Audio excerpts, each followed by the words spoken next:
জনপ্রিয় সঙ্গীত শিল্পী মনির খান। তার প্রথম অ্যালবাম প্রকাশ হয় ১৯৯৬ সালে। তোমার কোনো দোষ নেই নামের অ্যালবামে অঞ্জনা শিরোনামের একটি গান ছিল। গানটি সে সময় এতটাই জনপ্রিয় হয় যে এরপর সিরিজ আকারে অঞ্জনা শিরোনামে গান করেছেন এ শিল্পী। সম্প্রতি এ শিল্পী উদ্যোগ নিয়েছেন অঞ্জনা শিরোনামে নতুন গান করার।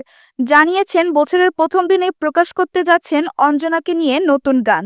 এর কথা লিখেছেন এবং সুর ও সঙ্গীতায়োজন করেছেন মিল্টন খন্দকার। এ প্রসঙ্গে মনির খান বলেন, আমি বরাবরই শ্রোতাদের কথা মাথায় রেখে তাদের চাওয়া অনুযায়ী গান প্রকাশ করি। অঞ্জনা শিরোনামের এই গানটিও তার ব্যতিক্রম নয়। সিদ্ধান্ত নিয়েছি প্রতি জানুয়ারির শুরুতে এ শিরোনামে গান প্রকাশ করার। তিনি আরও বলেন, বিভিন্ন লাইভ অনুষ্ঠান কিংবা দেশ বিদেশ স্টেজ শোতে শ্রোতাদের কাছ থেকে সবচেয়ে বেশি অনুরোধ পাই অঞ্জনা শিরোনামের যেন আরও বেশি গান করি।